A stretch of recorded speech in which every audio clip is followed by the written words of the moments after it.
Renato Lage, Criador e Criaturas, por Daniela Nami. Imagem: retrato colorido de Renato Lage em 1999. Fotografia em página inteira. Alegoria que representava a água como fonte da vida. Mocidade Independente de Padre Miguel no desfile de 1991, em Xuexuá, as águas vão rolar. Esse texto é dedicado à memória de Márcia Lage, nascida em 1960, data de falecimento 2025. A partida desta artista fundamental ocorreu quando o livro já estava indo para a gráfica. Impossível medir a enorme importância de Márcia, não apenas na parceria com Renato, mas em toda a história dos desfiles. Arguta tecedora de enredos e exímia colorista, ela deixa um imenso legado para o carnaval carioca. A ela, minha gratidão pelo talento e pelo pioneirismo como rara mulher em um meio ainda predominantemente masculino. Pensar em Renato Lage e em seus mais de 40 anos de avenida como uma fonte jorrando imagens sempre a serviço de grandes histórias. Que desafio! Na impossibilidade de realizar nesta edição coletiva um ensaio vertiginoso que cobrisse toda a trajetória do artista, opto por um recorte para que se cumpra a proposta de realizar um mergulho em seu processo criativo a partir de uma análise narrativa e estética de sua obra. Escolho, então, um entre os muitos caminhos para reverenciar aquele que provavelmente é o carnavalesco que melhor conseguiu transformar a própria obra em ícones que perduram no tempo. Nenhum outro artista na história dos desfiles das escolas de samba conseguiu transformar tantas alegorias e fantasias em imagens guardadas pela coletividade. O tamanho dessa fortuna iconográfica, que vai dos escafandristas de Xuexuá, Mocidade Independente de Padre Miguel, 1991, ao curumim entre o sol e a lua na alegoria de Guajupiá, Terra Sem Males, Portela, 2020, impressiona muito. E é preciso entender a razão para que as imagens criadas por Renato sobrevivam à efemeridade e sigam encontrando abrigo em nossa memória afetiva.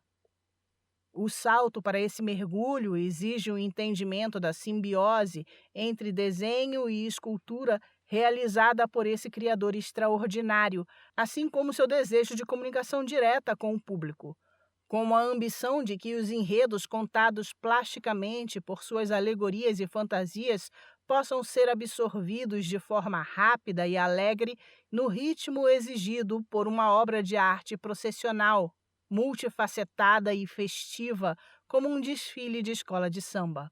O cortejo de uma escola é uma sucessão de narrativas que passam em minutos diante de quem está nas frisas, camarotes, arquibancadas ou mesmo em casa assistindo à transmissão pela TV. Nesta obra de arte multilinguagem, em que mais de 3.000 componentes contribuem com canto e dança para o resultado apresentado à plateia, os enredos são o curso que organiza, desde a década de 1930, as histórias anuais que cada escola teceu para contar na avenida. Quantos personagens, episódios históricos e questões culturais já foram abordados pelos desfiles, suprindo as lacunas de educação formadas por uma sociedade extremamente desigual? Quantos brasileiros puderam ter, nestas escolas, as de samba, a sua primeira biblioteca de narrativas, o seu primeiro museu de imagens, a sua primeira playlist, a de sambas enredo? É preciso ser generoso com esse público.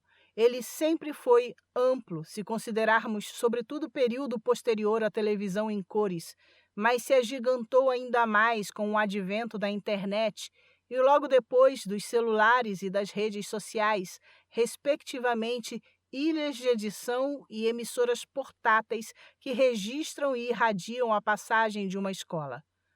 Ao longo de sua história, Renato tem apostado em imagens que possam conquistar um grande e heterogêneo número de pessoas. Desde seu primeiro desfile como carnavalesco titular, Delmiro Gouveia, 1980, na Unidos da Tijuca, ele inventa e revisita recursos de síntese que facilitam os processos de percepção de quem está diante de sua obra. Incorpora a seu desenho a estrutura de carros e figurinos e economiza gestos sem, no entanto, abrir mão da complexidade de camadas narrativas e seus desdobramentos. A concepção em alegoria tem importância imensa quando se busca analisar sua obra.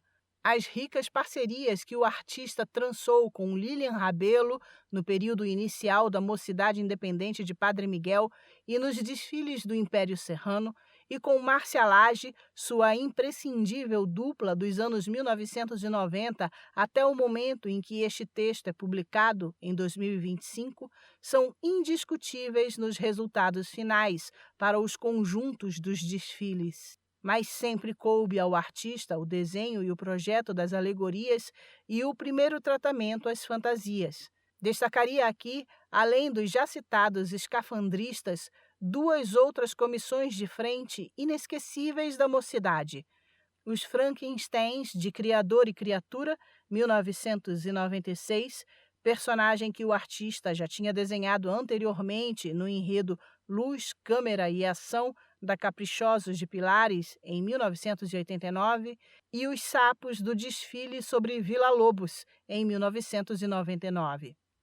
No que diz respeito às esculturas e à própria estrutura das alegorias, nenhum outro criador, até o momento em que escrevo este texto, em 2024, tem mais relevância e constância na história do carnaval do que Renato, nem os que vieram antes, nem os que vieram depois.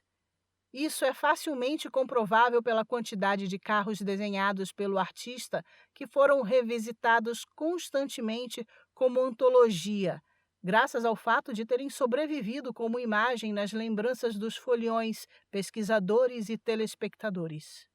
Do Monstro de Macobeba, Unidos da Tijuca, 1981, as matriarcas de Mãe, Baiana Mãe e Império Serrano, 1983, com a escultura alegórica dialogando com a baiana componente em carne e osso em escalas distintas, do mundo útero de Xue Xuá ao mundo em construção de Criador e Criatura, dois entre inúmeros globos criados pelo artista ao longo dos anos, do Garoto Gamer de Marraio, Feridô Sou Rei, Mocidade, 1993, ao Pierrot de enredo sobre Vila Lobos, da Maçã Mordida pela Cobra, também em Criador e Criatura, ao King Kong no Relógio da Central do Brasil no enredo de Rio de Cinema, Salgueiro, 2011, do metonímico carro abre-alas performado pela intrépida trupe em Tambor, Salgueiro, 2009,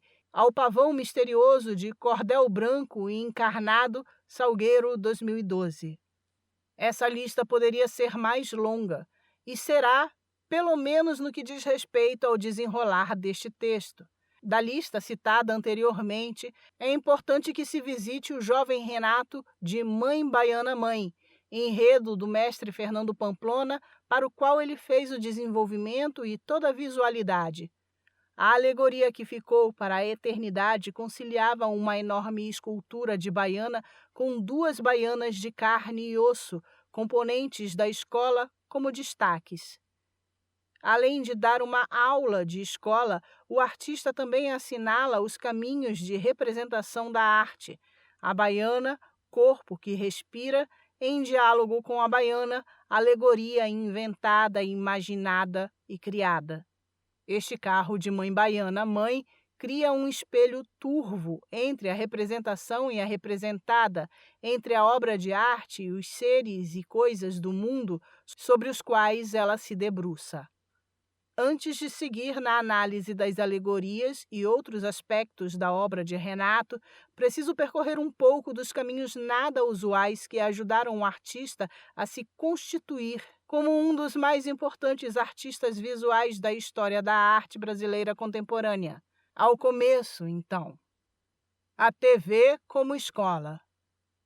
A primeira imagem que Renato tem na memória vem de uma travessia no Túnel Velho. Menino nascido em Madureira em 1948 e criado numa família de classe média baixa da Zona Norte, ele saía do subúrbio para morar em Copacabana. Ao entrar no túnel, ficou fascinado com as luminárias que, vistas do carro em movimento, pareciam rabiscar o teto arredondado. A mudança de Renato para a Zona Sul trouxe a praia e novos amigos. Mas o que prometia ser uma vida mais próspera e tranquila acabou se transformando em um salto para o amadurecimento precoce. Quando seu pai deixou a casa e nunca mais voltou, o artista, então com apenas 12 anos, assumiu um posto como office boy na TV Continental, sempre se dedicando à paixão pelo desenho nas horas vagas. Trabalhou em outras emissoras, como a Tupi, a TVE e a Manchete, primeiro fazendo pequenos serviços para os departamentos de arte e mais tarde como cenógrafo. Também atuou como cartunista em jornais como Última Hora e outras publicações.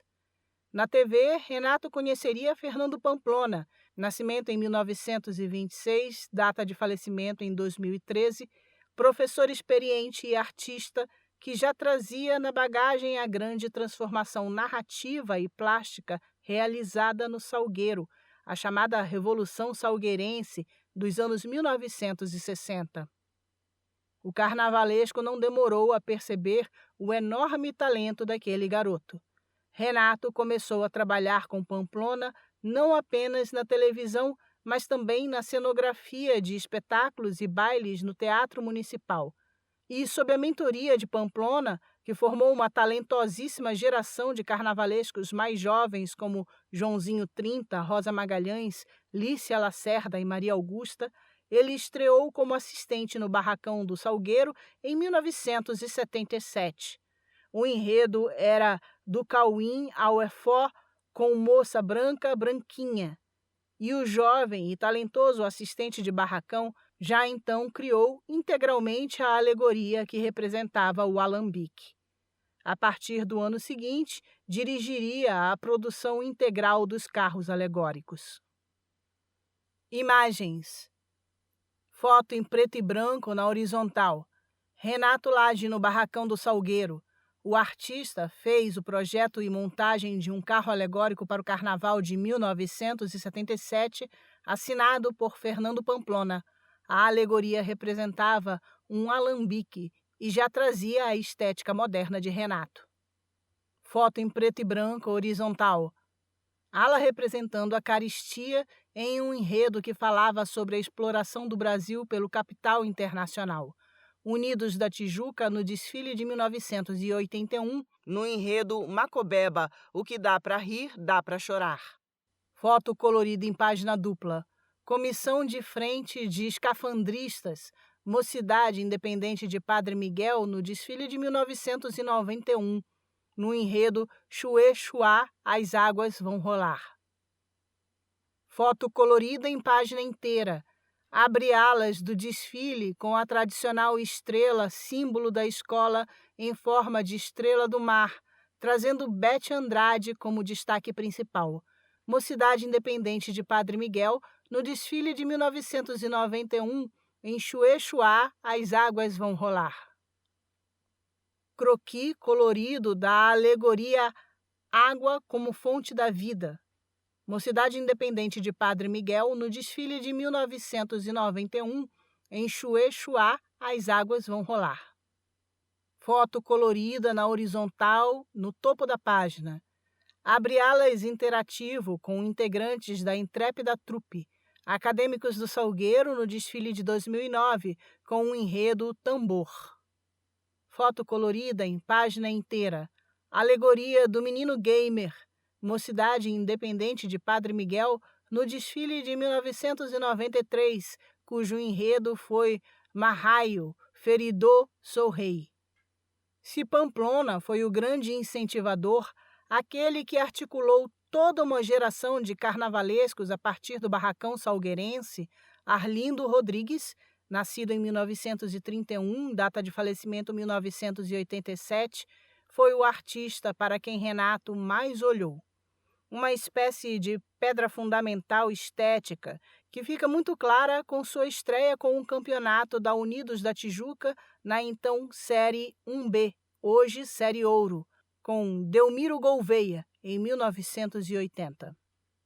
Ao levar para a avenida a história do visionário que buscou industrializar o Nordeste e acabou sendo assassinado por coronéis, Renato tirou o grande partido do branco combinado com a prata, tons que abriam e encerravam o desfile, criando uma ideia de ciclo narrativo, e criou alegorias com materiais reflexivos.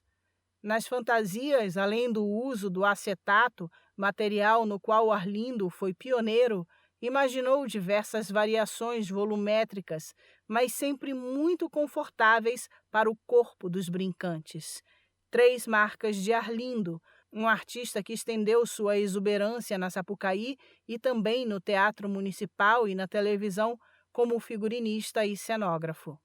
Foi Arlindo, aliás, que indicou o jovem artista para o trabalho como cenógrafo e diretor de arte na TV Manchete, onde Renato assinou, entre outros trabalhos, o cenário do primeiro programa de Xuxa Meneghel, Clube da Criança, que ficou no ar entre 1983 e 1986. Além de reler de modo muito singular o que poderíamos chamar de Escola Arlindo, Renato impressionou o júri e opinião pública em sua estreia com Delmiro, por já apresentar uma assinatura própria. Ela se impunha tanto pelo modo direto e muito narrativo com que resolveu as alegorias, quanto pela grande inventividade no acabamento, com o uso de materiais baratos, como pipas e boias, para criar volumetria e sobreposição de camadas cromáticas e de textura. Compensou, com boas ideias, o baixo orçamento de uma agremiação que ainda não estava no grupo principal de desfiles, mas passaria a estar depois da estreia daquele jovem carnavalesco. Tais características, a síntese no desenho e a imensa criatividade na pesquisa de material, seguem com um artista ao longo de sua história. Renato usou a luz neon com recorrência, fazendo do material tubular desenho de luz, linha expandida e vibrante que levou para a avenida o brilho e o movimento dos letreiros gigantes e dos estúdios televisivos, ou talvez a luz que riscava o teto do túnel velho na memória de infância. Apesar da afeição ao tecnológico, das alusões ao futuro ou a outras galáxias, reduzir o artista ao título, ao rótulo de high-tech, seria muito pouco para espelhar sua trajetória. Ele é bem maior que esses clichês que eventualmente o recobrem, além de ser uma das raízes mais robustas da nova geração de carnavalescos que tem movimentado os desfiles. Artistas como Leandro Vieira, Leonardo Bora e Jorge Silveira claramente olharam para a obra de Renato, seus desenhos e sua forma de imaginar. Ainda sobre os apelidos que Renato recebeu, Mago, celebrado pelo samba de Paulo César Feital e parceiros da Mocidade em 2025, talvez seja o que lhe caia melhor. Em seus mais de 40 anos de carnaval, tem de fato demonstrado um poder alquímico de, quase sempre ao lado de Márcia Lage, que foi sua parceira na vida e no trabalho, transformar referências em um desenho extremamente sintético, que tem o poder de criar conexões imediatas com a audiência.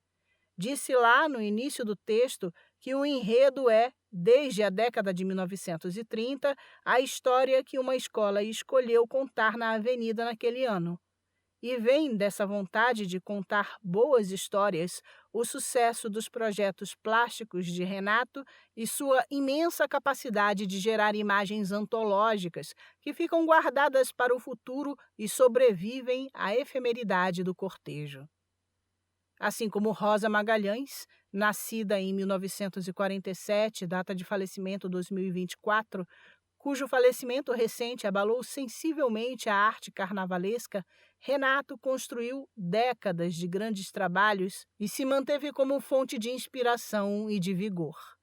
A capacidade cênica e narrativa de Rosa, nossa grande antropófaga, tem sido merecidamente iluminada por diversas pesquisas, como as de Leonardo Bora e Milton Cunha, artistas que são também grandes pensadores do carnaval. Sobre Renato, ainda há pouco dito e escrito cobrindo seu trabalho a partir de uma análise estética e conceitual, e um artista de sua relevância merece ser revisitado de forma insistente, em mergulhos cada vez mais profundos. Muitos comentam que o carnaval espera pela próxima novidade. Já eu afirmo, entre a brincadeira e a verdade, que anseio desesperadamente pelo momento em que as imagens vão se repetir, ou quase. Isso facilita o entendimento das inquietudes presentes na obra de um artista. Aquilo que pulsa precisa voltar para que seja novamente explorado. Na história de Renato, chama a atenção, por exemplo, como o monstro de Macobeba, o que dá para rir, dá para chorar, seu segundo desfile como carnavalesco titular na Unidos da Tijuca, 1981, parece ganhar uma atualização na figura do garotinho gamer de Marraio Feridô Sou Rei, Mocidade, 1993. O que os olhos de televisão, projetando imagens de dentro dessa figura para a pista da Sapucaí, podem nos contar sobre o processo criativo do artista? Em primeiro lugar, contam da formação de Renato como um homem de televisão, alguém que, como disse aqui, se estruturou como profissional nos departamentos de direção de arte de grandes emissoras, acostumando-se a usar poucos elementos para comunicar muitas coisas. A imagem luminosa em movimento é uma constante em seus desfiles, seja nas muitas homenagens ao cinema, seja através da presença da TV, tanto o meio em si, o incrível abre-alas do enredo sobre Chacrinha, na Grande Rio, 2019, quanto o que ele acarreta, Fama, Salgueiro, 2013. As TVs de Macobeba e Marraiô são, no entanto, um passo além, pois estão nos próprios olhos dos personagens.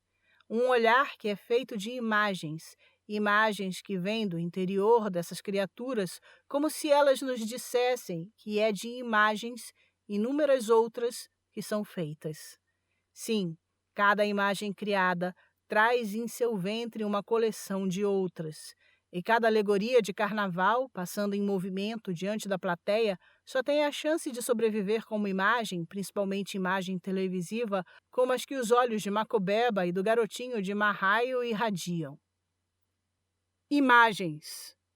Croquis colorido do carro alegórico para o desfile de 1996, no enredo Criador e Criatura.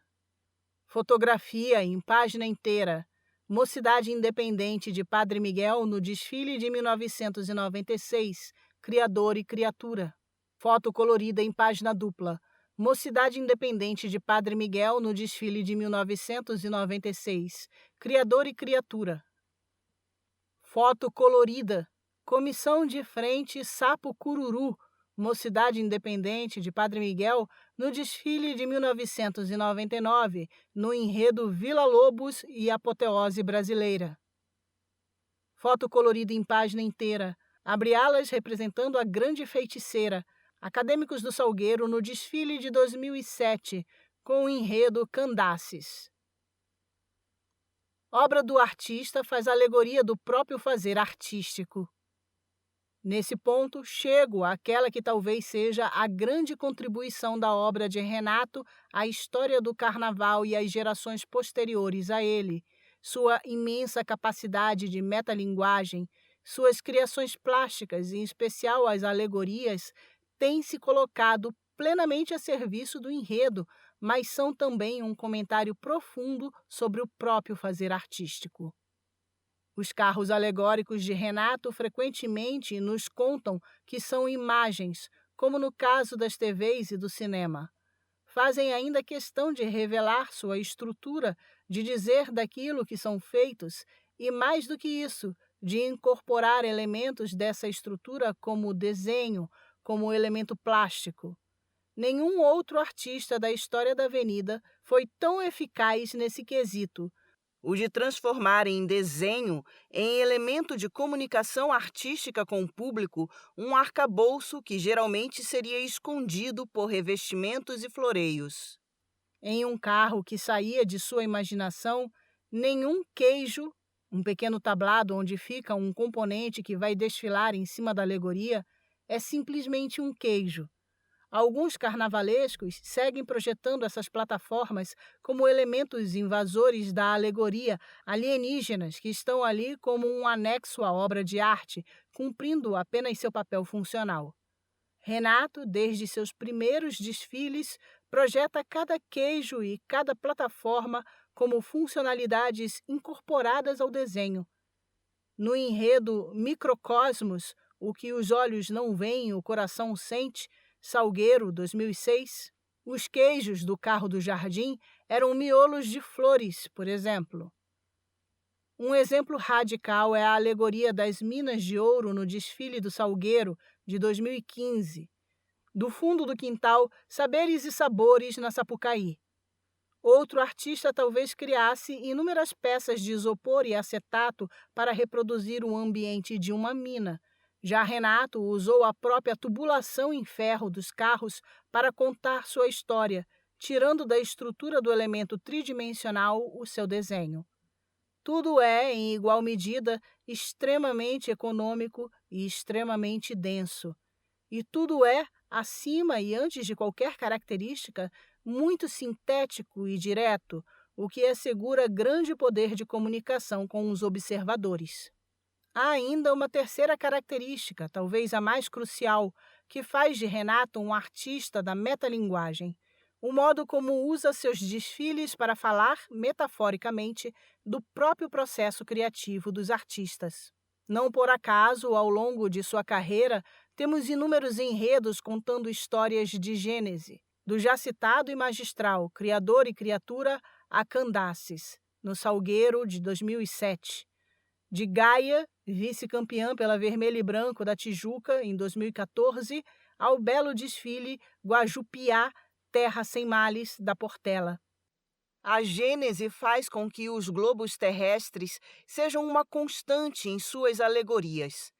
São muitos, em muitos desfiles, ao longo de toda a carreira, e muitas vezes este mundo esférico ganha a forma de célula, olho ou até mesmo o globo da morte. Das vezes em que figurou de fato como nosso planeta, as mais emblemáticas são o mundo útero, de Xue Xua, segundo a alegoria desse desfile histórico, o carro das mãos de Deus em Criador e Criatura e o carro da Gênese em Gaia. Essas duas últimas têm em comum o fato de serem propositalmente mundos incompletos, sem detalhamento minucioso. Renato insinua um vir a ser, algo que está em processo durante o próprio desfile. A vontade de falar das gêneses e do próprio criar é, em última instância, uma característica que faz do artista alguém que comenta, por meio das metáforas que cria, o processo e a importância de um enredo como fonte que irriga todos os quesitos. Criadores e criaturas, o fogo como fonte da vida, os microcosmos, o Big Bang, o modo como os Tupi viam a criação do mundo. Todas essas são, no fim das contas, figuras de linguagem da própria criação artística, formas por meio das quais Renato tem feito metafóricos autorretratos e retratos de seus colegas de ofício. A história está incompleta, parecem dizer os globos de Criador e Criatura e Gaia. Aqui, digo o mesmo, certa de que as gêneses imaginadas por esse Criador, bem como suas inúmeras criaturas, vão seguir renascendo toda vez que alguém se dispuser a pensar o poder das imagens geradas pelo Carnaval. Elas são o testemunho para o futuro deixado pela mais popular, comunicativa e arrebatadora das artes visuais brasileiras. Imagens. Foto colorida na horizontal. Alegoria que representava o Sol e a Lua. Portela, no desfile de 2020, Guajupiá, Terra Sem Males. Fotografia em página inteira, colorida. Alegoria representando as chanchadas que satirizam o cinema americano. Aqui, o Empire State é substituído pela Torre do Relógio da Central do Brasil. Acadêmicos do Salgueiro, no desfile de 2011, no enredo Salgueiro apresenta O Rio no Cinema. Na imagem, King Kong escala o relógio da Central do Brasil. Em página dupla, colorido, o croquis para o carro Olorum da Escola Acadêmicos do Salgueiro no desfile de 2014, Gaia, a vida em nossas mãos. Na imagem, o desenho do carro alegórico com temas africanos está metade colorido e metade desenhado em grafite em preto e branco.